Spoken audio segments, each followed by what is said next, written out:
Amis sportifs, mesdames et messieurs, bonsoir et bienvenue sur ce plateau spécial consacré aux étalons. Vous le savez, les étalons ne participeront pas au Conseil des Nations africaines de football qui se déroulera du 21 juin au 19 juillet prochain en Égypte. Un douloureux échec, pas si surprenant que cela au regard d'un certain nombre de paramètres. Au-delà de l'élimination, c'est l'horizon qui inquiète les observateurs. Un avenir d'autant plus inquiétant que les petites catégories, à savoir les cadets, les juniors, les espoirs, se trouvent aussi dans le creux de la vague. Comment sommes-nous arrivés à cette situation? Le diagnostic sera posé par des acteurs de premier plan et des observateurs sur ce plateau. Le mal semble profond et une thérapie s'impose afin de dégager l'horizon avec des équipes nationales compétitives pour les échéances à venir. Cannes, Jeux Olympiques, Coupe du Monde et j'en oublie. Avec moi sur ce plateau pour décrypter la situation des étalons et se projeter vers le futur, Monsieur Laurent Blaise Kaboré, il est premier vice-président de la Fédération burkinabé de football. Bonsoir.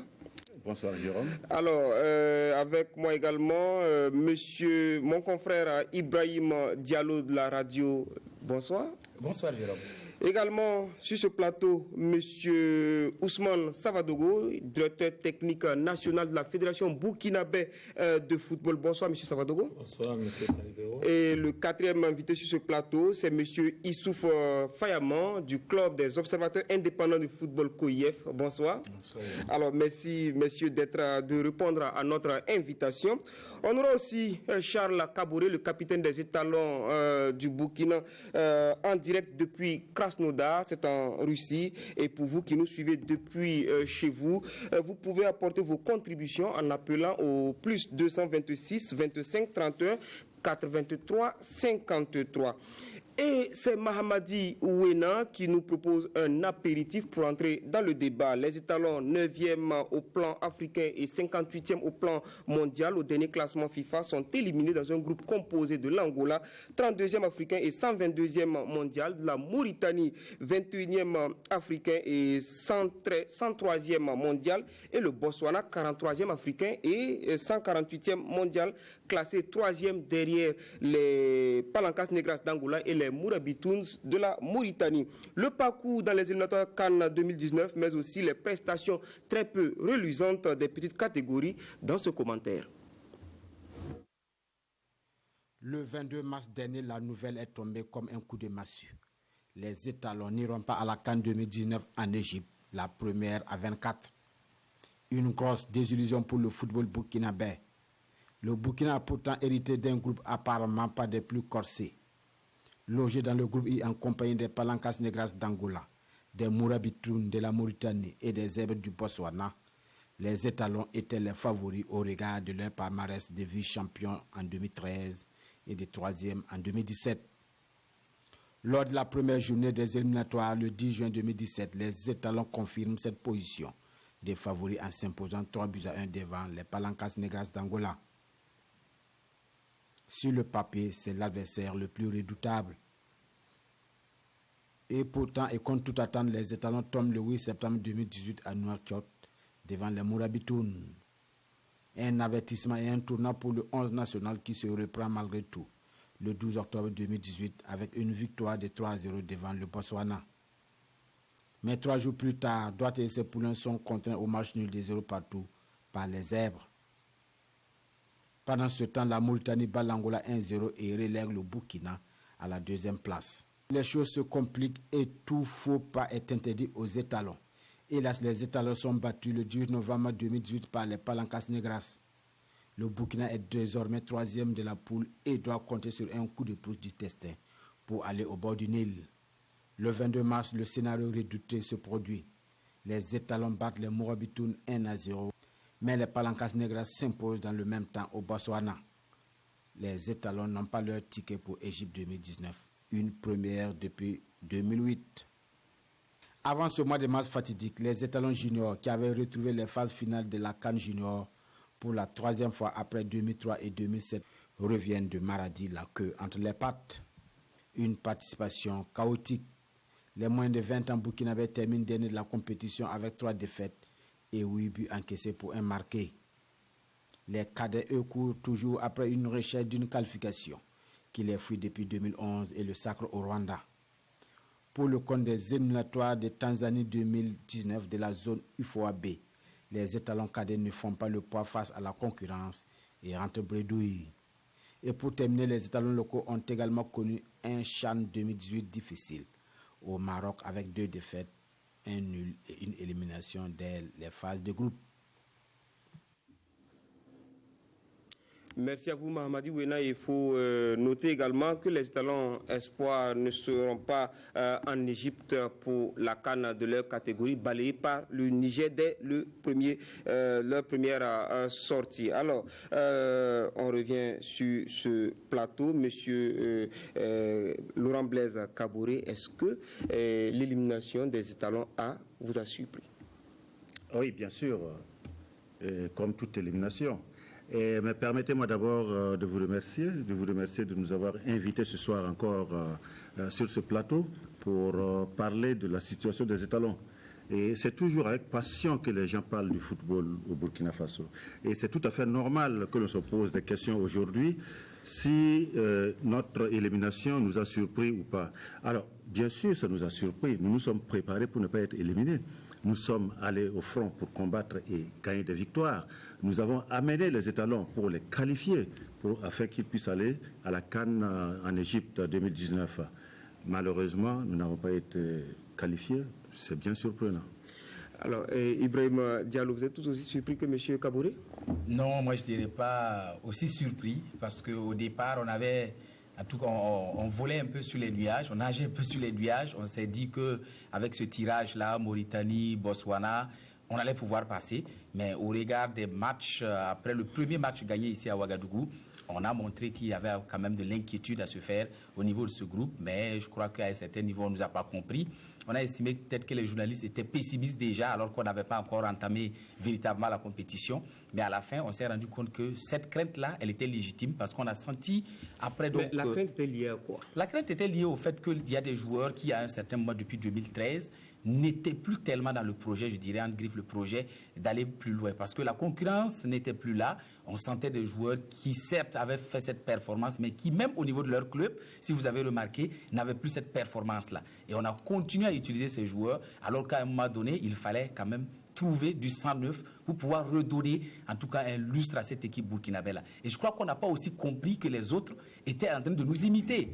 Parce que nous, on était en train de travailler, on s'est vu devant, mais on a oublié que ceux qui sont derrière sont en train de courir pour nous rattraper. Et ça, on ne l'a pas mesuré assez tôt au niveau de l'encadrement et des joueurs. Et je crois que c'est ça, en se combinant, qui a amené donc cette élimination à cette année. Au niveau des autres catégories, c'est un peu la même chose. Parce que je pense que les autres équipes sont venues apprendre de ce que faisait du bien le Burkina Faso à travers sa formation et autres. Mais à un moment donné, nous, on a oublié la formation. On a dormi sur nos lauriers. On a dormi sur nos lauriers et on s'est fixé comme objectif pas la performance, mais le résultat. Et je crois que si vous avez vu dans tous les discours, surtout des politiciens, c'était de dire il faut qu'on se qualifie, il faut qu'on gagne tel match, parce que le contexte social fait qu'il faut donner du baume au cœur à notre population. Certes, c'est bien, c'est vrai, il faut avoir ce baume au cœur, mais aussi faut-il penser à avoir de la performance pour être aussi concurrentiel dans le temps. Et ça nous a manqué. Et je crois qu'aujourd'hui, tous ces facteurs-là combinés, on en parlera, on entrera certainement en détail sur les autres facteurs. Mais je crois qu'il y a déjà quelques facteurs. On a la chance que le DTN, c'était difficile. Le directeur technique national de la fédération est là. Alors,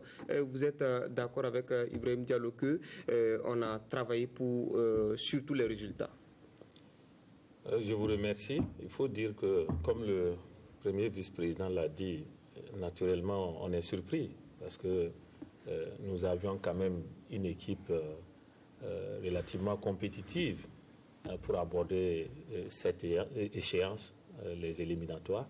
Comme M. Diallo l'a si bien dit, après le tirage au sort, quand on fait le point, après toute analyse, naturellement, le Burkina était favori. Donc, quand le favori tombe, on ne peut pas dire que à l'avance, on était sûr qu'il allait tomber. D'où cette surprise. Alors, oui, mais on peut dire que vous avez regardé peut-être le passé. Non, pas tout à fait. Il faut dire que c'est une contre-performance. Vous savez, en football, les contre-performances arrivent à tous les niveaux, même aux meilleures équipes. Au monde, vous avez vu à travers l'univers du football, comment ça arrive. C'est vrai que c'est cruel, mais c'est un fait. Ça arrive. On n'a pas dormi sur nos lauriers. Nous savions que à chaque fois que le Burkina est favori, nous sommes plutôt en difficulté. Il faut vous rappeler toutes ces compétitions où le Burkina a brillé en 2013, en 2017. On n'était pas parti parmi les favoris. Hein. C'était plutôt, on était plutôt battu d'avance. Et c'est dans ce contexte-là que l'équipe arrive à briller, à réjaillir. Alors, sur cette échéance, il y a eu quand même pas mal d'aléas. Vous avez noté tout au long du parcours des difficultés liées à l'effectif. Il y a eu pas mal de blessés. À chaque fois, le staff technique devrait chercher une nouvelle formule. Et quand vous voyez ce qui s'est passé un peu en Mauritanie, ce n'était pas évident. Quand on a retrouvé l'essentiel de l'effectif, l'équipe a su rebondir. C'est vrai qu'on pensait gagner au Botswana, mais ce n'est pas non plus évident actuellement de gagner à l'extérieur. Donc, ce sont ces aléas surtout qui justifient l'élimination. Ceci dit, quand vous parlez de l'effectif, c'est vrai que très souvent, on parle de rajeunissement, de changement, mais il faut être prudent. Les pays qui ont dû réaliser cette opération sans faire attention, là aussi en Afrique, vous voyez comment ça s'est passé, non loin de nous, en Côte d'Ivoire, ainsi de suite. Nous sommes avec une génération qui a réalisé des performances sur la dernière décennie. Il y a quelques joueurs qui étaient là avant, mais le grand point de départ, c'était 2010 en Angola. Ça fait 10 ans et ce n'est pas évident. Ce n'est pas évident. C'est vrai que cette génération va vers la fin, mais on ne peut pas aussi brutalement stopper la carrière internationale de ces joueurs-là au risque d'enregistrer de plus graves contre-performances. D'accord, on attend de revenir à vous. Monsieur Fayama, pour vous, qu'est-ce qui n'a pas marché? Je vous remercie. Moi, je pense bien qu'il y a plein d'éléments qui n'ont pas marché. Si on veut faire une analyse froide et sincère, il faut se dire que dès le moment où on a opté pour le recrue de Paulo Duarte, ça semblait déjà une vision assez qui ne s'inscrit pas dans une certaine innovation. Parce que Duarte qui vient comme ça, je ne doute pas qu'il faut dire que Duarte était là d'abord. Absolument, il était là d'abord. De 2008 à 2012. Absolument, il est revenu en 2016. Et nous, on peut rapidement se rappeler tout ce qu'il a pu réaliser en termes de performance après le Burkina Faso. Il n'y a pas grand-chose. Ça aussi, il faut oser le dire. Alors, quand on dit qu'on part à une compétition pareille, j'ai écouté le DTN qui a dit quelque chose qui est assez intéressant. Le DTN nous dit d'abord qu'ils sont surpris parce qu'on partait dans la compétition pour gagner. Et en même temps, le DTN nous dit qu'il est difficile de gagner à l'extérieur. Ça veut dire que la bonne mesure du problème, nous n'avons pas. Nous sommes d'abord allés sur le fait que nous avons une performance que nous avons réalisée avant. Nous avons un effectif qui semble tenir la route. Et on n'a pas pris le soin de regarder à l'extérieur pour voir qu'est-ce qui se fait dans l'environnement du football africain à l'heure là. Parce que pendant que nous nous sommes arrêtés, quand vous regardez tous ces pays-là qui ne se qualifiaient pas, ou du moins qui n'avaient pas un football construit, ils ont commencé à jouer. Et ce n'est pas tout de suite que ça ne s'est pas réalisé ces 2 éléments. Ça 3-4 ans. C'est la Mauritanie. La Mauritanie, oui. Ils sont pas, quand vous allez regarder, ce n'est pas la Mauritanie seulement qui produit du jeu. On compte des équipes comme le Kenya, le Malawi, aujourd'hui, quand vous les voyez jouer, ce n'est plus ces mêmes équipes-là qui jouaient il y a 10-15 ans. Ouais. Ce n'est plus la même donne. Et pourtant, nous sommes restés dans cette même logique-là. Je vous rappelle quelque chose, M. Jérôme. Et le lendemain, je crois que c'est juste après notre élimination, le ministre des Sports a dit quelque chose que j'ai vraiment... chacun peut se faire une idée. Le ministre des Sports a dit qu'on ne peut pas tout le temps compter sur des joueurs qui ont fait 4 CAN. Je suis étonné que c'est maintenant qu'on se rend compte que ces joueurs ont fait 4 CAN. Si quelqu'un me dit qu'ils sont surpris du résultat, et après on tient un tel langage, moi j'en doute fort. J'ai comme l'impression, je suis sûr que c'est le sentiment de bon nombre de Burkinabés, que ça a été une approche qui, eux seuls pouvaient nous dire la lecture, les objectifs qu'ils visaient. Nous, quand on regarde, on opte pour un entraîneur qui vient, qui a eu confiance à un groupe qui vient, On sait très bien que cet entraîneur-là s'est écarté du Burkina un bon moment. Il n'a pas fait une belle performance ailleurs. Quand il vient, il ne va pas se précipiter pour casser parce qu'il n'a même pas les moyens. Parce qu'un entraîneur peut échouer pour plusieurs raisons. L'entraîneur peut échouer parce que la valeur des hommes qu'il a sous la main ne le permet pas de faire un autre résultat. Il y a l'environnement qui est là. Il y a aussi lui-même le défi qui est en face de lui, l'adversaire. Notre entraîneur n'avait pas visiblement grand-chose. Parce qu'il est resté avec les mêmes. Et on a regardé l'équipe nationale finalement comme une famille. Absolument. Bon, je n'ose pas dire le terme famille parce qu'une famille, quand elle est bonne, elle est bien. Parce qu'aujourd'hui, nous tous qui sommes là... Une famille, quand un membre n'est pas... On ne va pas dire qu'elle n'est plus de la famille. Il n'est plus de la famille. Monsieur Tiendré, voilà. Une bonne famille, même quand ça ne va pas, on s'assoit autour d'une table, on se dit la vérité et puis on s'élève. On essaie de voir ce qui a arrangé, on a arrangé, on continue. Sauf que là, c'est pire que ça. Je suis désolé. Donc, non, écoutez, c'est bien, hein, vous savez, quand on perd, c'est tout à fait bien. En fait, quand on gagne, on est tout content, on est tout heureux, on ne parle pas beaucoup. Mais une fois qu'on a perdu, alors les langues se délient.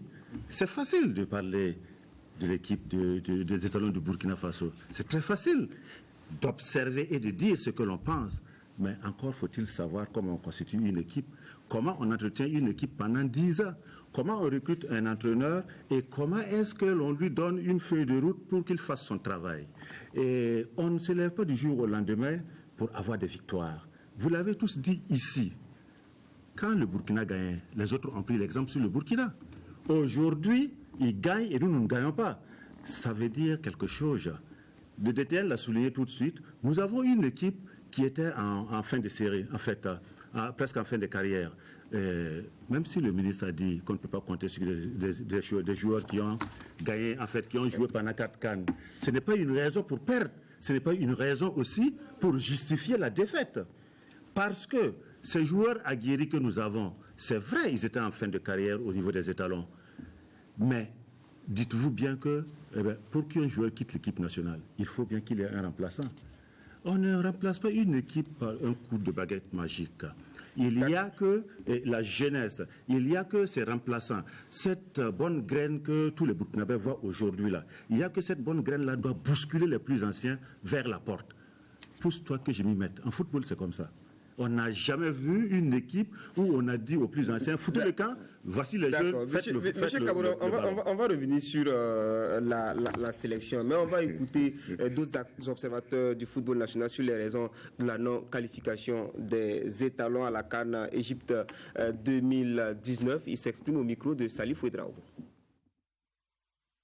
Je pense que la première raison qu'il faut mettre sur la table, nous avons à l'heure actuelle une équipe nationale vieillissante. Cette équipe a besoin d'être renforcée avec du sang neuf. Elle était vieillissante parce que je me rappelle, il y a une dizaine d'années, j'ai accompagné des joueurs comme Charles Kaboré, Alain Traoré et autres à Brazzaville pour la Coupe d'Afrique Junior. C'est ce groupe-là qui est monté en équipe première.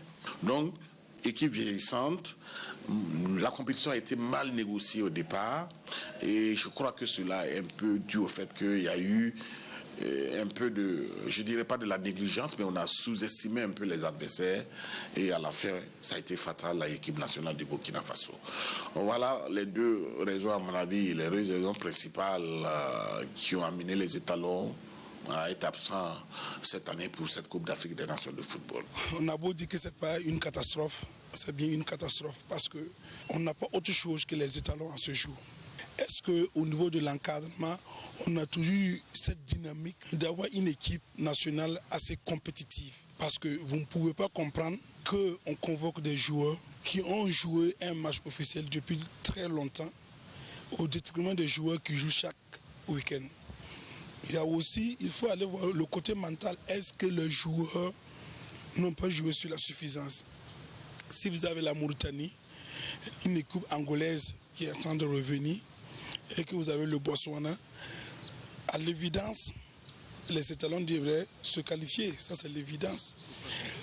Je pense aussi que c'est pas tout à fait un peu étonnant parce qu'on comptait sur une génération vieillissante qui a fait la pluie et le beau temps de notre football depuis 2013, qui nous a placés sur le haut du football d'élite africain, à savoir vice-champion et nous a fait aussi rêver en tant que troisième au niveau du Gabon. Donc je pense qu'on n'a pas eu cette vision ou cette perspective au fur et à mesure de renouveler les jouets compartiment par compartiment et poste par poste. Donc ce qui fait que du coup, la fatigue se faisant sentir, la vieillesse se faisant sentir, on n'a pas ce qui nous plonge à ces résultats dont nous avons le constat.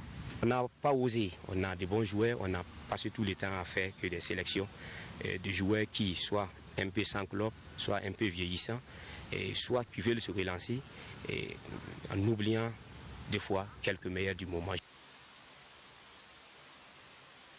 On revient donc à vous, Ibrahima Diallo. Est-ce que vous pensez qu'il y a de la complaisance, comme certains l'ont dit, dans la sélection, quand on voit certains joueurs souvent qui n'ont même pas qui ont 0 minute de jeu en club et qui sont appelés en équipe nationale? Vous l'avez tout dit, hein, et les autres aussi l'ont dit, ce qu'on voit, comme on dit, hein, ce qui est visible de l'œil, vous n'avez pas besoin d'aller sur la colline pour le voir. On a tous vu que Fréjus Nakoulma, pour le citer, hein, nommément, n'avait pas de temps de jeu, n'avait même pas de club, mais était en équipe nationale par rapport à d'autres qui jouaient, alors qu'on se pose des questions sur quelle base il a été sélectionné. Tout le monde sait, même si on pense peut-être qu'au niveau des journalistes, nous n'avons pas la culture nécessaire, mais nous savons tous qu'un athlète est toujours sélectionné sur la base d'abord de sa performance. Et si le joueur n'a aucune activité qui permette de mesurer sa performance et il est sélectionné, mais il va sans dire que c'est du copinage tout simplement qui a été fait à ce niveau-là pour amener certains joueurs dans l'équipe. Et la conséquence, est aussi, elle est là.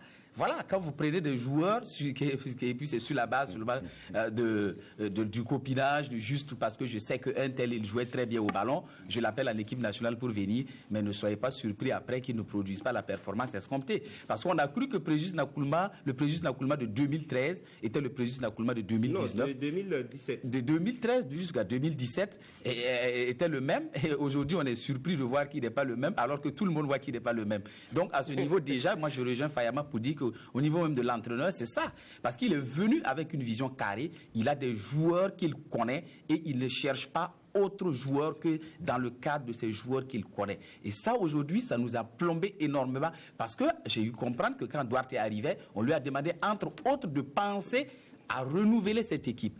Et le vice-président a dit tout à l'heure qu'il n'y a pas de remplaçant. Non. Moi, je crois qu'ici, on ne parle pas de remplacer. On parle de relève plutôt, et je crois que c'est le terme qui aurait dû être le maître mot au niveau de la fédération. Au lieu de parler de remplaçant, on devait parler de relève. Et la relève suppose que depuis 10 ans, lorsqu'on a retrouvé le Burkina au haut niveau, on devait déjà penser à remplacer maintenant ces joueurs-là, à relever ces joueurs-là 10 ans après. Mais c'est ce qui n'a pas été fait, parce qu'on n'a pas pensé que Charles Kaboré, à un moment donné, il faut le remplacer. On n'a pas pensé que Pitroapa, à un moment donné, il va falloir trouver quelqu'un, moi je ne dis pas le remplacer Textus, mais qui est capable d'avoir un volume de jeu aussi intéressant que ce joueur-là. Et ça a été une grosse erreur. Et on a amené un entraîneur qui ne pense pas aussi à ça, qui s'est contenté de ces noms-là et qui a joué justement avec ces noms. Et aujourd'hui, on est assis et on n'a pas le plan B aujourd'hui pour travailler, tout simplement parce qu'on n'a pas pensé à la relève. Si aujourd'hui il y avait des juniors qui ont régulièrement de la compétition, si on avait une équipe espoir qui a régulièrement de la compétition, je ne pense pas aujourd'hui qu'on parlerait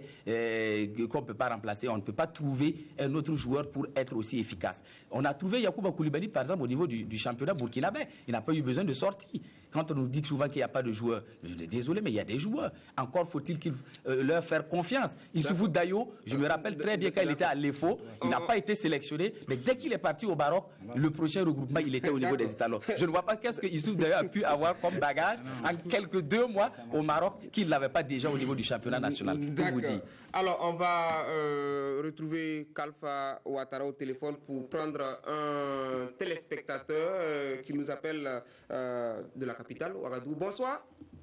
Bonsoir. Alors, quelle est votre contribution? Selon vous, qu'est-ce qui explique l'élimination des étalons? Bon, pour moi, je vais faire bonsoir à tous les téléspectateurs, monsieur. Moi, c'est Fatou Abou, j'appelle de Ringketa. Voilà. Donc, pour moi, je vais faire une analyse un peu générale de la situation. Voilà, pour moi, il va falloir que nos dirigeants arrêtent de vouloir construire notre football à partir du sommet. Voilà, le football ne se construit pas à partir du haut, ça se construit à partir de la base. Voilà. Donc, pour moi, il va falloir que nos dirigeants puissent d'abord, au niveau du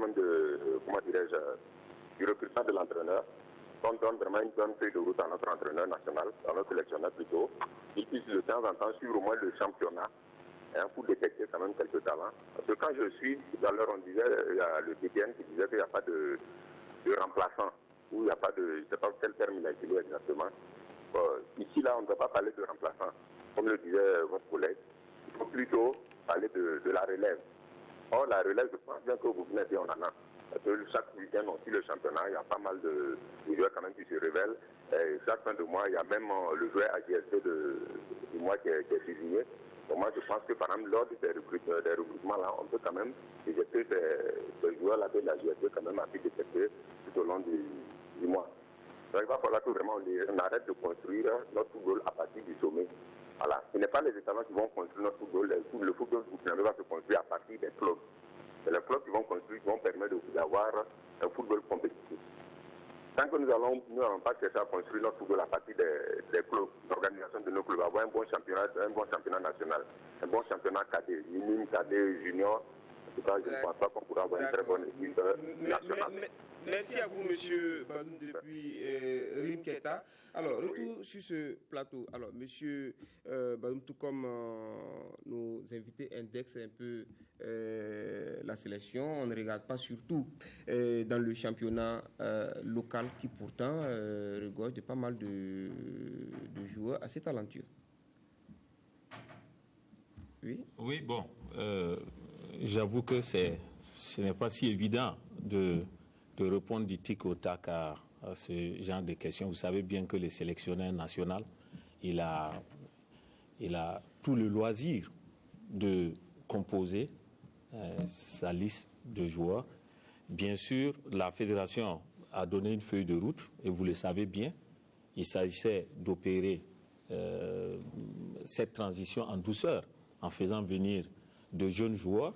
Le sélectionneur a utilisé 26 joueurs, 26 jeunes qu'il a essayé, qu'il a convoqués. C'est vrai que tout le monde n'a pas pu jouer. Sur quelle période?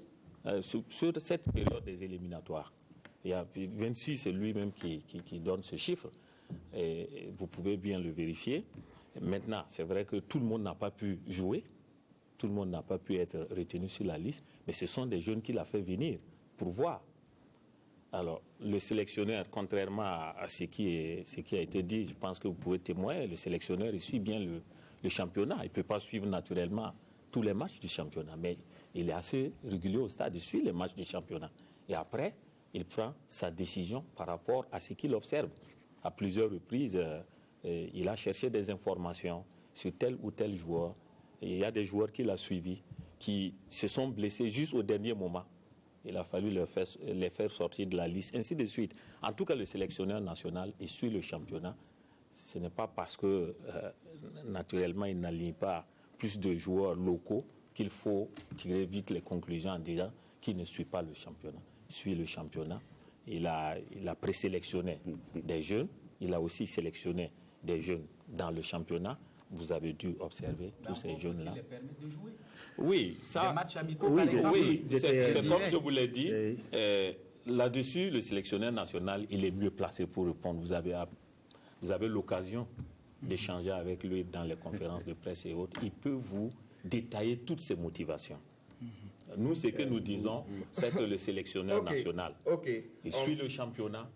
Il a fait venir des jeunes qu'il a observés, même s'ils n'ont pas joué. Paulo Duarte et son staff au stade lors des matchs de championnat. On va prendre M. Traoré depuis, qui nous appelle de Banfora. Bonsoir. Oui, bonsoir, monsieur. Alors, quelle est votre contribution? Oui, je pense qu'en fait, que l'élimination des étalons, la grande faute la revient d'abord au président de la fédération. Parce que c'est eux qui ont engagé Paulo Duarte, qui d'ailleurs même qui n'avait pas fait grand-chose pour l'équipe nationale auparavant. Et comme si c'était des entraîneurs qui manquaient pour rehausser le niveau du football du Burkina Faso, et c'est le même individu encore qu'on ramène. Et il revient encore, il nous amène des joueurs qui, naturellement, comme l'a dit monsieur, l'autre journaliste sportif là, Des joueurs qui ne peuvent plus apporter grand-chose à d'autres équipes nationales. Et encore, comme s'il n'a pas de personnalité, je donne pour exemple le dernier match contre la Mauritanie. Voilà un jeune à qui vraiment tous les Burkinabés comptent, Bertrand Traoré. Il était le meilleur joueur de tous les 22 joueurs sur le terrain. Malheureusement, les Mauritaniens ont compris que c'est lui qui pouvait faire mal. Et les États ont aussi compté sur lui, ainsi que les sportifs burkinabés. Et voilà quelqu'un qui, dès qu'on le touche, au lieu de jouer, il commence à faire la bagarre. Et l'entraîneur n'ayant pas d'autorité, il n'a pas été capable de le ramener à l'ordre pour le recadrer dans le jeu. Et il a continué à jouer comme ça. Donc, ça montre quelque part, comme l'a dit M. Fayama, Douarté n'a pas de personnalité au sein de cette équipe. Comment voulez-vous que nous arrivons à nous qualifier avec un tel entraîneur? Des joueurs qui n'ont pas de clé. L'autre, le vice-président a dit que le Douarté a convoqué des jeunes joueurs. Il ne suffit pas de les convoquer, puis les venir les faire s'asseoir et puis repartir. Pourquoi ne pas les faire jouer? Ce n'est pas en restant sur le banc qu'ils vont acquérir de l'expérience. Il faut les faire jouer. On a appelé combien de fois à mettre Touré. Il n'a jamais été utilisé. Nous Diawara, même il a fallu un certain moment que les gens crient pour qu'on le fasse jouer. Merci à vous, M. Traoré. Même chose. Donc, je crois que quelque part, il faut qu'on ait le courage, comme l'a dit M. Sangaré, de remplacer certains joueurs. Au début, nous allons souffrir. Il a pris le mauvais exemple du cas de la Côte d'Ivoire en disant que la Côte d'Ivoire a changé, la Côte d'Ivoire a souffert. Mais la Côte d'Ivoire a remporté la CAN. Soyons sérieux. Merci à vous, M. Traoré. M. Fayama, alors il y a une autre observation qu'on peut faire lors des regroupements des étalons. On a comme l'impression qu'il y a des joueurs qui trichent, qui viennent. On se rappelle encore de ce match contre la Mauritanie à Nouakchott, et également contre l'Angola du côté donc, de Luanda. Alors, c'est votre avis? Je pense que dire que c'est mon avis, c'est peu dire. Je le pense sincèrement. Et je crois que tous ceux qui suivent le football et qui comprennent certaines choses ont dû avoir la même lecture. Avant d'arriver là, je voulais peut-être évoquer deux aspects. Il y a le vice-président qui a dit que peut-être que nous ne sommes pas dans les secrets des choses, nous ne savons pas comment on recrute. Dieu merci, puisque ils le savent et ils vont bien le faire. C'est tout ce que nous demandons. Nous ne demandons pas à se substituer à qui que ce soit. Nous demandons à ceux qui se sont désignés pour faire un travail, qui se sont proposés de le faire. Nous souhaitons seulement qu'ils le fassent bien. C'est tout ce que nous souhaitons. Nous sommes bien là où nous sommes, Dieu merci. Maintenant, ce que je voulais dire au niveau de DTN, DTN a dit quelque chose qui est très surprenant. DTN a affirmé ici que le sélectionneur choisit qui il veut. Je voulais faire remarquer quelque chose. Le président de la fédération, Sita Sangaré, quand il a été reconduit en 2016, je crois, son programme c'était quoi? C'était promouvoir la relève. C'était l'écriture première, promouvoir la relève. Consolider les acquis, il a dit telle est sa vision pour le football burkinabé.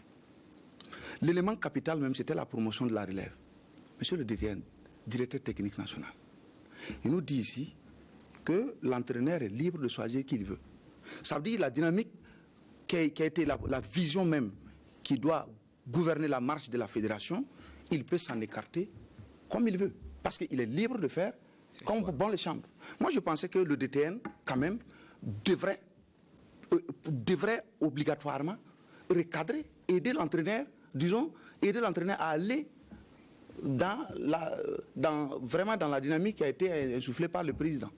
Maintenant, pour revenir à ce que vous avez dit, des joueurs qui viennent en compétition et qui simulent des blessures, quand on voit l'attitude de certains sur le terrain, et après on les voit 2 semaines ou peut-être 3 jours même pour certains sur le terrain en train de courir comme il se doit, et pourtant quand on les appelle en sélection, chacun fait comme lui-même. C'est toujours ce qu'on a dit, c'est le départ. Lorsque moi je suis sûr de jouer, quelle que soit l'attitude que je vais, quelle que soit la posture que je vais adopter, quel est l'effort? Moi je gère, mais je fais comme je veux. C'est un manque d'autorité de la part de l'entraîneur, du sélectionneur. Et le mot que je vais dire peut être fort, moi je parle plutôt d'une forme de complicité. C'est des amis, par moment, hein, en tout cas c'est le sentiment que moi j'ai par rapport à la situation. Je ne vois pas quel joueur peut avoir plus d'autorité que celui qui l'a fait venir. Quand on t'appelle en équipe nationale pour qui sait très bien que le Burkina Faso regorge, on n'est pas à cette époque-là où on manque de joueurs. Il faut pas se leurrer. Quand on dit qu'on ne peut pas changer, c'est ça aussi en fait. C'est tout ça là qui montre qu'on ne pouvait pas espérer mieux. Parce qu'on n'a pas la volonté de faire. Le propos n'est pas ainsi. Ce n'est pas à ce niveau que nous parlons. Alors, on ne nivelle pas par le haut. Je regrette, mais on n'a pas prononcé ce mot. Et vous savez, en football, on parle de relève et non de remplacement. On remplace pour jouer un match, mais on parle de relève. Et une relève, la relève se prépare longtemps à l'avance. Vous savez très bien, je vous l'ai dit tout de suite, et en ce qui concerne le football national, nous sommes tous là. On suit le championnat tous les jours. Les joueurs que l'entraîneur convoque, qui viennent de l'extérieur, ils sont issus de quel championnat? Ils sont venus du championnat national. C'est de là qu'ils sont partis à l'extérieur pour revenir. Quand vous parlez de Dayo, mais juste il est parti, il est revenu, mais il a fait combien de saisons à l'EFO avant d'être performant? Mais c'est là, il faut accepter cela aussi. Il était déjà performant avant de partir. Mais avant de partir, mais s'il devait être sélectionné juste avant son départ, il l'a été juste après son départ. Je vous le concède, mais acceptez qu'en football, c'est ça aussi. Ce n'est pas à tout moment que l'on reprend le joueur. Apparemment, c'est chez nous. On revient, on va prendre... C'est chez nous seulement que l'on réfléchit comme ça. Monsieur Kabouré, on a quelqu'un en ligne. On va prendre... on va prendre un téléspectateur qui nous appelle depuis Koudougou. Il s'agit d'un monsieur très bien connu dans le paysage footballistique burkinabé et même bien au-delà. Monsieur Drissa Malo Traoré, alias Saboteur, est au bout de la ligne. Bonsoir. Bonsoir, monsieur Traoré.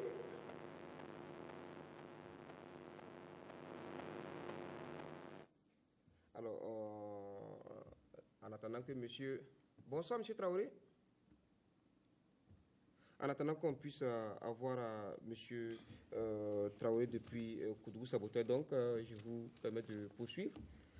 Oui, c'est ce que je disais. Malheureusement, dans notre pays, nous sommes toujours là à dire des choses, du moins à s'asseoir toujours pour critiquer.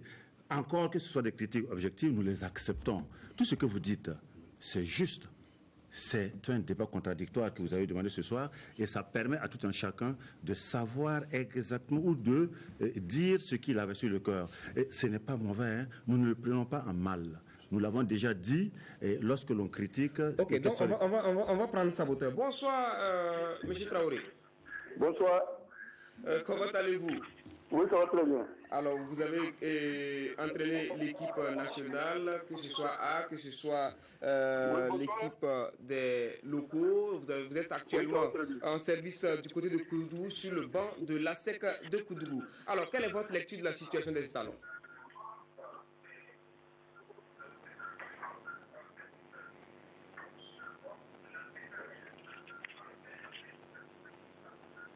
Bon, ma lecture est très simple. D'abord, en ce qui concerne la gestion d'une équipe nationale ou des équipes nationales, alors, je pense qu'il y a plusieurs paramètres. Ce n'est pas seulement l'aspect technique, il y a la gestion technique, il y a la gestion de l'environnement,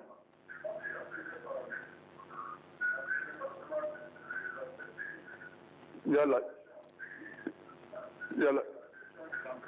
la gestion des infrastructures, la gestion aussi des ressources humaines.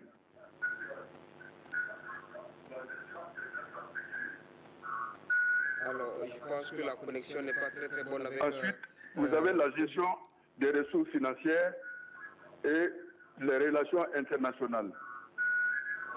Bon, donc, pourquoi je dis ça?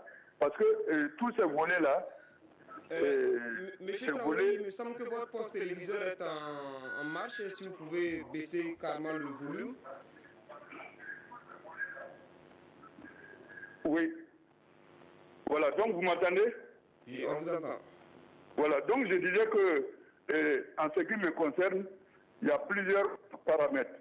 Il y a d'abord la gestion technique. Ok, allez-y rapidement. Voilà, la gestion de l'environnement, la gestion des infrastructures, la gestion des ressources humaines, la gestion des ressources financières et les relations internationales. Et vous pensez que les dirigeants ont failli à tous ces niveaux-là? Non, je veux dire qu'il faut tenir compte de tous ces paramètres. Or, si on regarde la somme de toutes ces gestions, je pense sur le plan de l'ensemble, la fédération actuelle, en tout cas, a réussi dans presque tous les domaines. Ce que vous reprochez aujourd'hui à la fédération, c'est la gestion technique. Or, quand on regarde, ce n'est pas seulement la partie technique qu'on doit tenir compte de l'évolution du football d'un pays. C'est pour cela que je vous ai cité tous ces cas-là où on doit tenir compte comment la fédération travaille pour que notre football soit développé. Le développement du football, ce n'est pas seulement la performance d'une équipe nationale à un temps T. Et on se rappelle, vous vous rappelez très bien, lorsque on a dit qu'il fallait respecter le cahier des charges au niveau des clubs. Mais vous savez très bien, au niveau de notre pays, presque tous les clubs ne vont pas accepter lorsque la fédération va vouloir imposer le cahier des charges, à savoir les compétitions, avoir les petites catégories pour jouer les compétitions. Dans certains pays, par exemple, au Gabon, en Côte d'Ivoire, lorsque les championnats, vous avez, par exemple, si la SEC d'Abidjan joue, moi j'étais l'entraîneur de la SEC, quand la SEC joue, on a nos cadets ou nos juniors qui jouent contre, par exemple, l'équipe que nous rencontrons. Ici, la fédération a pris des dispositions pour que les clubs respectent les cahiers des charges. Mais si la fédération veut imposer ces cahiers des charges, vous allez voir que tous les clubs vont se lever pour dire qu'eux n'ont pas les moyens pour que les cahiers des charges soient respectés. Donc, la relève ne peut pas se faire subitement, il faut que ça se fasse progressivement. D'accord, bon. on est d'accord avec vous que la relève se fait de façon progressive. Merci à vous, monsieur Traoré. On est tout aussi d'accord que nous sommes dans le creux de la vague et les raisons sont multiples. Mais le pire, c'est de ne pas tirer les enseignements pour se remettre dans le sens de la marche. Que faire pour que cet épisode puisse être rangé dans les tiroirs de l'histoire du football burkinabé? Alors, Monsieur Kabouri, qu'est-ce qu'il faut faire? On est d'accord, ça ne va pas, mais qu'est-ce qu'il faut faire maintenant? Quelle est l'orientation qu'il faut donner au football burkinabé pour pouvoir... Non, avant de pouvoir trouver les voies et moyens pour une bonne orientation, il faut d'abord faire le diagnostic, et surtout un bon diagnostic. Comme il l'a dit tout de suite, il faut aller jusqu'au fond. Il ne faut pas rester de façon superficielle et pouvoir en fait tirer des enseignements sur des échecs pour pouvoir, en fait, pour vouloir rebâtir. Il faut observer, il faut diagnostiquer tout notre système, tout le développement de notre football. C'est ce que nous avons tenté de faire. Nous avons tenté de le faire ce soir. C'est vrai que c'est un exercice assez difficile. Le temps qui nous manque. Oui, on peut épiloguer toute la nuit sur ça. Mais nous disons que lorsque l'on trébuche, l'on se relève et l'on regarde. C'est ce qui nous a fait trébucher là. C'est ça qui fait mal. Ce n'est pas là où nous avons chuté.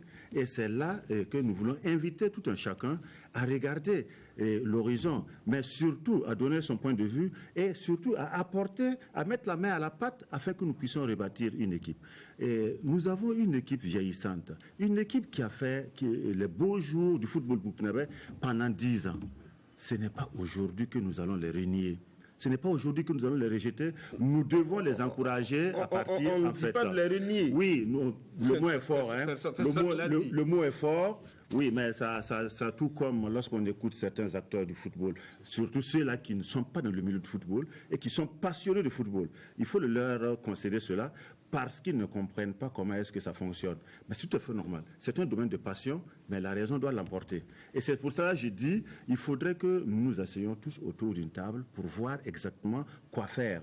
Quoi faire, ça ne veut pas dire que la fédération n'a pas encore commencé à travailler. Nous travaillons depuis longtemps. Depuis que nous avons été élus, il y a tout un programme. Il a bien dit de le faire. On est tout à fait d'accord avec pour ça. La relance du football. Un titre de vice-champion, un titre de troisième. Exactement, mais ça, maintenant, qu'est-ce qu'il faut faire ça, c'est du passé. Voilà. Qu'est-ce qu'il faut faire pour revenir? C'est ce que je vous dis, nous avons commencé à travailler depuis le premier jour de notre élection. Et vous savez très bien que le football, pour rebâtir le football, du moins une équipe nationale A, il faut bien que les petites catégories puissent exister. Voilà là où on va donner la parole Voilà, c'est là où on voulait en venir. Quelle politique de la relève? Parce qu'on a l'impression que ça tâtonne un peu. On était sur la coupe de l'Assemblée nationale qui a fait long feu. On est revenu sur des formules qu'on ne comprend pas très bien. Oui, je vous remercie. Avant de répondre à cette question, je voulais quand même réagir à deux niveaux. D'abord, en ce qui concerne les sélectionneurs, alors je ne voudrais pas défendre qui que ce soit, mais je voudrais tout simplement rappeler qu'au moment où Douat est arrivé, j'allais dire, on avait presque la corde au cou. L'équipe était pratiquement sur la voie de l'élimination. On était engagé sur les éliminatoires de la CAN et de la Coupe du Monde. Il faut quand même lui reconnaître ce mérite d'avoir pu redresser la barre, de nous avoir qualifiés à cette CAN-là et de nous avoir conduits jusqu'à la médaille de bronze. Ce n'est pas rien.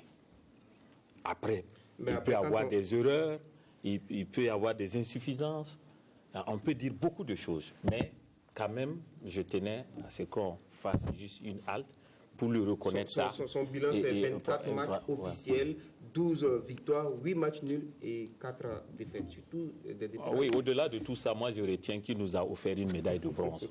Ce n'est pas une petite performance pour un pays comme le Burkina, pour un football comme le football burkinabé. Alors, après, je voudrais aussi revenir sur le jeu de mots, le jeu de termes, remplacement, relève. Le but de la relève, c'est le renouvellement de l'élite. Pour renouveler l'élite, il faut bien que certains partent et que d'autres les remplacent. C'est cette finalité-là. Sinon, ce n'est pas... On va écouter d'autres observateurs, les observateurs de Salif Ouedraogo, sur la thérapie qu'il faut donc, pour des équipes nationales performantes. L'équipe nationale doit avoir une certaine pédagogie qui montre aux jeunes, pour jouer à l'équipe nationale, il faut être bon, extrêmement très bon. Aujourd'hui, ce n'est pas le message. Et vous verrez que tous les joueurs, même qui ne jouent même pas en club, se plaignent de ne pas être sélectionnés. Et en matière de reconstruction, et la fédération devrait nous proposer une feuille de route. Aujourd'hui, on ne sait pas si Duarte, son contrat s'expire, mais la fédération n'a pas encore communiqué ce qui adviendra de son avenir. Et moi, personnellement, je plaide pour une nouvelle dynamique. Je saluerai ce président de la fédération. Si le président m'entend, ou tout autre président qui viendra au Burkina, qui va prendre le risque de coller toute sa philosophie de base sur cette phrase de Thomas Sankara, oser inventer l'avenir, en disant au public, mon premier mandat, ce n'est pas de qualifier le Burkina à une compétition africaine, ni à une compétition mondiale, mais c'est de donner vie à toutes les sélections, les cadets, les juniors, les seniors, les espoirs et les locaux, en réorganisant et en restructurant réellement une compétition au sein de toutes ces catégories et en ne prenant que ceux qui méritent pour pouvoir jouer. Et je pense que personne ne développera notre football, c'est nous. Ceux qui viennent, c'est pour remplir les postes partis, ils vont vous donner un discours de trucs.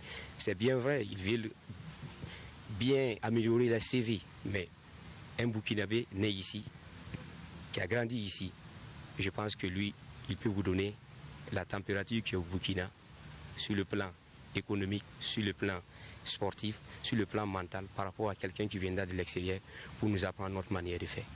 Pour revenir très vite, il faut un diagnostic du jeu des étalons, il faut analyser la prestation des joueurs, il faut regarder quels sont les joueurs qui peuvent encore apporter, parce que comme je vous le dis, l'effectif doit être revu. Quels sont les joueurs qu'il faut intégrer rapidement dans la sélection. Là, il faut regarder, à mon avis, du côté de Raïmo, du côté de Salitas. Il faut regarder aussi les jeunes qui sont en train de signer un peu les contrats un peu partout. Faisal Tapsoba. On espère que Bandé va revenir rapidement en forme, etc. etc. Sinon, je ne préconise pas véritablement un nettoyage total.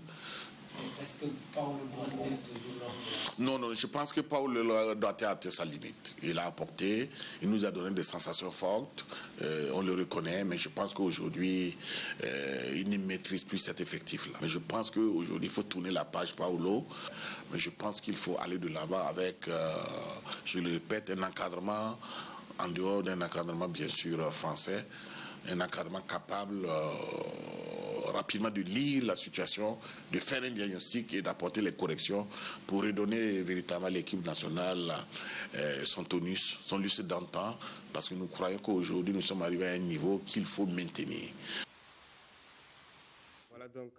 Et on a Charles Kaboré depuis Krasnodar, c'est en Russie. Bonsoir Charles. Bonsoir. Vous avez été l'un des acteurs clés de la victoire de FC Krasnodar, un championnat 2-0 devant CSKA Moscou dimanche dernier. Vous avez joué 90 minutes, bravo. Alors, merci. Capitaine des étalons, qu'est-ce qui pourrait expliquer votre élimination? Est-ce que pour vous c'était prévisible? Prévisible, non, parce qu'on a commencé la compétition en ayant l'ambition de se qualifier pour la CAN. Et il y a beaucoup d'entre nous qui savaient peut-être qu'ils étaient... Parce que chaque compétition qu'on joue, on se dit que c'est l'un des derniers à chaque fois. Nous, on a donné tout ce qu'on pouvait donner, on s'est donné à 100%. Maintenant, on a eu des contre-coups par rapport aux blessures, et comme Bansé, Bandé. Et on a joué 2 matchs d'affilée à l'extérieur aussi. Aujourd'hui, chaque équipe se prépare le mieux possible à domicile pour gagner. Et nous, on a manqué de chance. Et on a des joueurs de qualité. On en a eu, on en aura toujours. Maintenant, c'est un échec. Et les premiers responsables, c'est nous, les joueurs, parce qu'on doit toujours faire mieux. On doit toujours viser haut. Maintenant, les dirigeants ont fait leur part, ils ont fait leur travail. Et comme le président de la fédération, le ministère, le ministre, ils nous ont toujours encouragés. Ils ont toujours mis les moyens pour nous mettre à l'aise. Maintenant, souvent dans la vie, l'homme propose et Dieu dispose. C'était écrit qu'on n'ira pas à la CAN. Maintenant, ceux qui sont allés, ils le méritent. Et il faut les féliciter aussi. Et prier Dieu et puis continuer à travailler pour que les années futures soient meilleures. Alors, on a toujours raté des qualifications de justesse. On se rappelle la Coupe du Monde 2014, on se rappelle encore de la Coupe du Monde 2018, de cette CAN égyptienne. Alors, pour vous, quelles peuvent être les solutions pour qu'on ait des équipes nationales compétitives pour les échéances à venir? Bon, on continue à travailler au niveau des jeunes, comme les championnats minimes, cadets, juniors et tout. Et donner la chance à beaucoup qui sont expatriés aussi, qui peuvent apporter à l'équipe nationale. Maintenant, tout n'est pas gommé, Il y a un échec, oui, mais bon. Et maintenant, chacun dit ce qu'il pense, ce qu'il croit. Beaucoup de monde parle.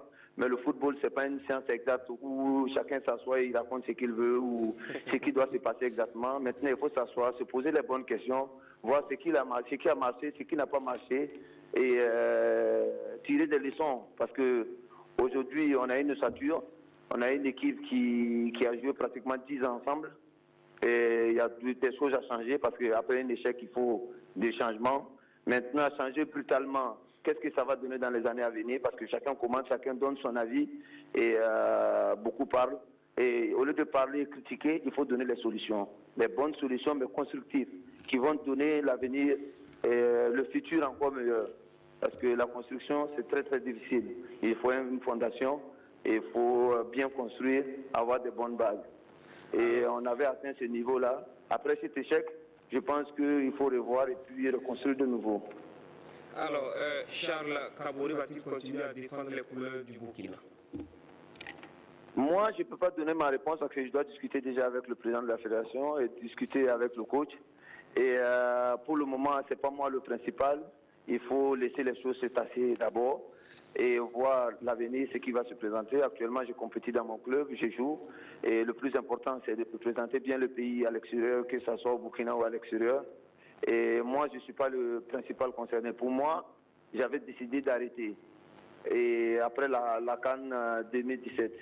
Et j'ai continué encore jusqu'à la Coupe du Monde et jusqu'aux éliminatoires de la CAN. Maintenant, pour moi, c'est pas le principal, c'est pas moi d'abord. C'est la reconstruction, avoir la meilleure équipe possible et discuter des projets à venir parce que c'est important. Et la vie continue, je continue à compétir. Tant que j'aurai un club, je serai amené à servir mon pays parce que le Burkina reste toujours mon pays. Et que je sois sur le terrain ou en dehors, je continue à servir le pays et accompagner, quelle qu'en soit ma situation. Mais pour moi, pour le moment, c'est pas ma priorité de dire où je viens ou je ne viens pas. Non, parce qu'il y a beaucoup de contextes Et il faut respecter le pays parce que le Burkina m'a beaucoup donné. Et moi, je dois obligatoirement donner encore au Burkina. Mais que je sois sur le terrain ou en dehors du terrain, moi, ça ne me dérange pas du tout. Merci donc à vous, Charles Kabouri, de nous avoir consacré donc un peu de votre temps et beaucoup de courage dans votre club. Alors, réaction par rapport au propos du capitaine des Étalons, Charles Kabouri. Oui, bon, c'est Charles qui a parlé, c'est le capitaine, c'est celui quand même qui a vécu avec les Étalons pendant un moment. S'il dit aujourd'hui, il reconnaît lui-même qu'ils ont beaucoup donné, ils ont fait 10 ans dans l'équipe. Cela veut dire aussi que c'est une façon aussi de dire qu'ils ont assez donné et il serait temps quand même de songer à la relève. Je pense que plus tard, il a même dit, il a même reconnu.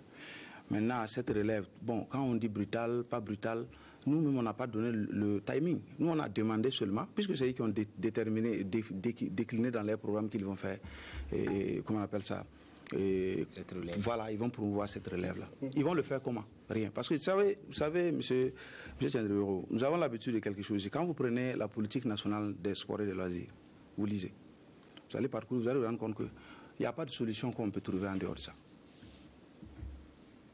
Malheureusement, même 2007, la politique nationale des sports de 2007, le plan d'action 2009-2013, ces mêmes éléments sont dedans. La promotion de la relève, tout ça est dedans. Mais jusqu'à présent, aujourd'hui, qu'est-ce qu'on a fait pour promouvoir? C'est le 2 mars 2019 qu'on a vu qu'il y a eu la relance des championnats de deuxième catégorie, de petite catégorie. On est à une année du mandat, de la fin du mandat de l'actuelle équipe dirigeante de la fédération. Alors, quand on dit qu'on était là depuis, on travaillait. Je ne doute pas, je pense qu'il travaillait réellement.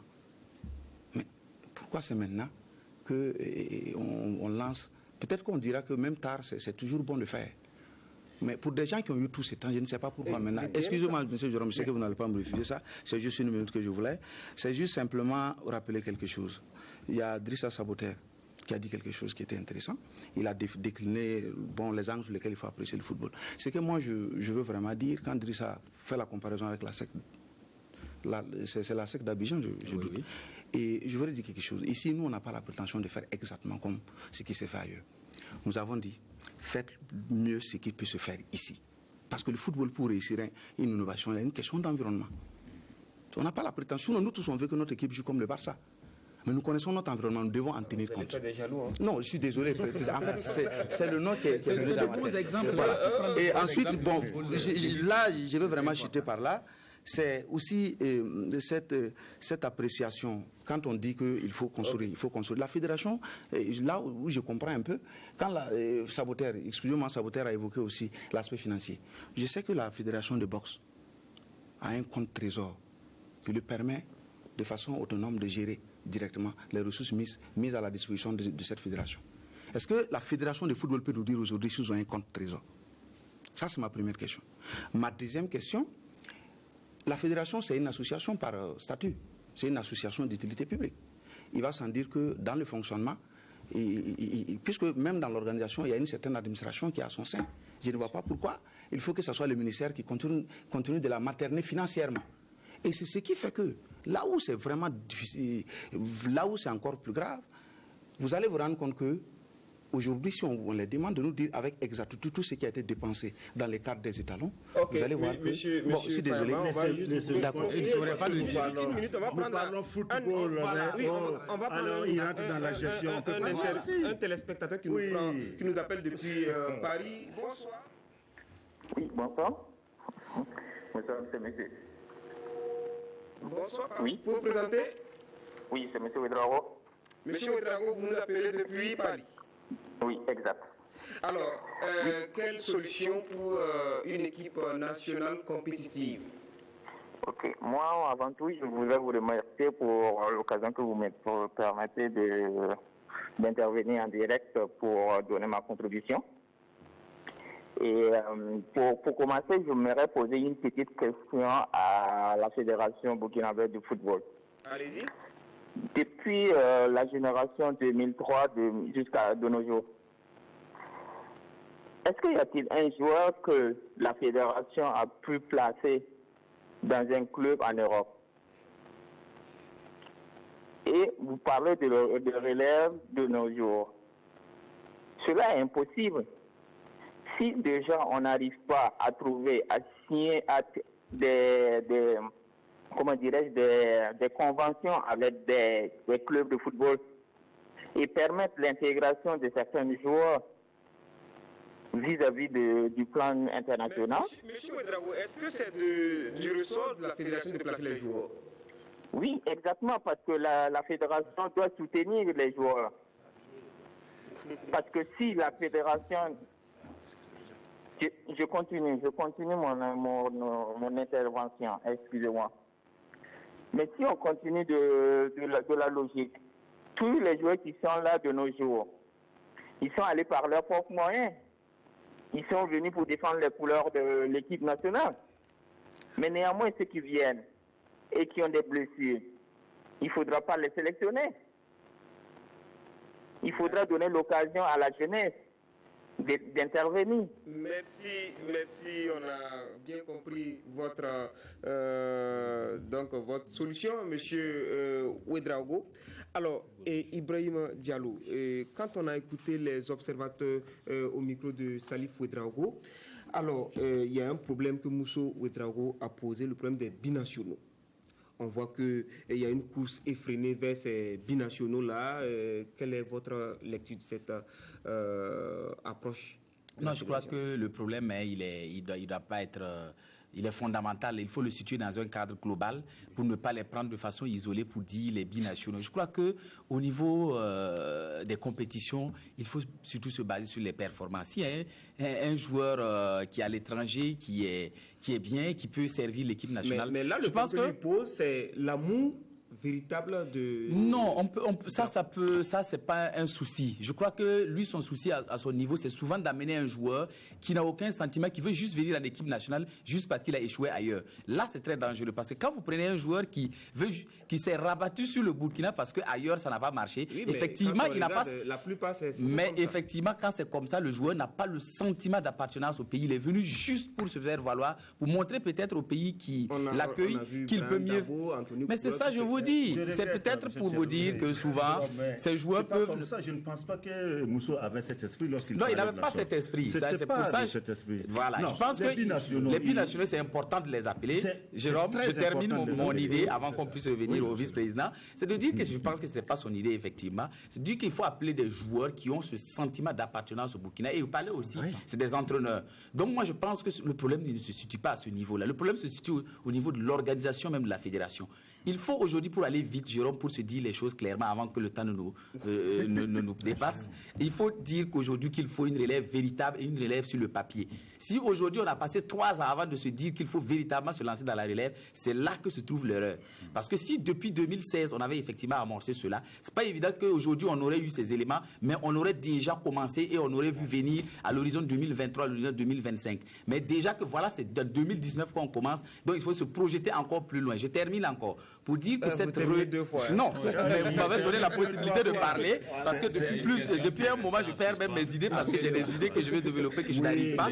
Et pour vous dire qu'aujourd'hui, vous allez répondre aux questions tout à l'heure, mais moi, j'aimerais dire que si ce sont des idées, elles sont là et elles sont contenues déjà dans les documents. Ce soir, je crois que DTN a un peu la langue liée, je vais le dire ainsi, parce que peut-être pour ne pas froisser un peu ses employeurs, mais je crois que ce qu'il a dessiné comme plan pour le Burkina, les autres même viennent copier ici au Burkina s'il va être honnête et vous le dire. Parce que il a des vœux, c'est lui d'ailleurs qui était au ministère et qui a relancé cette politique du sport au Burkina. Et je crois que ce document-là, si aujourd'hui on n'arrive pas à l'exploiter, c'est parce qu'on ne lui donne pas les moyens. On ne lui donne pas les moyens de travailler, on ne lui donne pas une équipe de pouvoir travailler. Et il est aujourd'hui assis, il ne peut pas s'exprimer parce qu'il n'a pas les moyens de faire ce qu'il pense et ce qu'il veut de ce football.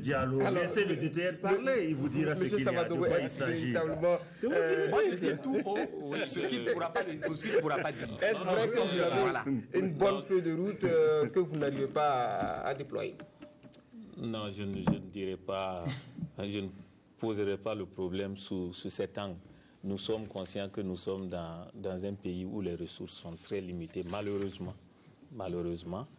Et du reste, je salue tous ceux qui se portent en avocat du football de jeunes, de la relève, très sincèrement, parce que c'est une conviction. On n'a pas d'autre issue. Seulement, quand on parle de football de jeunes, de relève, c'est un travail à long terme. Et quand j'ai suivi quelques bribes de propositions à prendre en compte, j'ai noté le terme rapidement. Donc, tout de suite, les gens veulent les solutions qui vont permettre aux étalons de se qualifier pour la prochaine CAN. Et là, ce ne sont pas les compétitions des minimes, des cadets et juniors qui pourront résoudre ce problème. Et c'est ce langage que vous devez tenir envers le public. Et ça, c'est ce que je suis en train de dire. Parce que si vous ne le dites pas, personne ne comprendra. Mais alors qu'aujourd'hui, moi, je pense que ce langage n'est pas tenu envers le public. Non, ce n'est pas nous qui menons la politique. Ce n'est pas nous qui menons la politique de la fédération. La fédération a des structures de communication pour faire ce travail. Ceci dit, c'est la fédération qui fait ce travail. On laisse la parole. Ceci dit, nous critiquons la mise en œuvre. Le relais de ce que vous constatez réellement sur le terrain. Mais nous le disons déjà. Nous le disons déjà. Si vous nous écoutez très bien, nous le disons déjà. Nous allons relativiser parce que le problème du football de jeunes, le problème de la relève, j'allais dire c'est un problème africain. Il faut le reconnaître. Même ces pays-là qui sont venus nous bousculer, Mauritanie et autres, il faut les attendre dans 4 ans, 5 ans. Voilà. Nous avons été cités en exemple. Mais après, qu'est-ce qui se passe? Une fois que les ressources ne sont pas mises à disposition pour continuer, parce que vous vous souvenez, l'ossature de cette sélection qu'on a, vous connaissez l'histoire de Planète Champion. Mais après, Planète Champion a fermé. Après, on a eu encore beaucoup plus d'académies en termes de quantité, mais pas avec la même qualité. Jusqu'à aujourd'hui, aucune académie n'a pu atteindre les normes de fonctionnement sur le plan administratif et technique de Planète Champion. Alors, c'est de cela qu'il s'agit. C'est de cela qu'il s'agit. Alors, non, pas seulement la vision, parce que Planète Champion, c'était quoi? C'était une initiative privée. C'est Ezri qui a créé Planète Champion.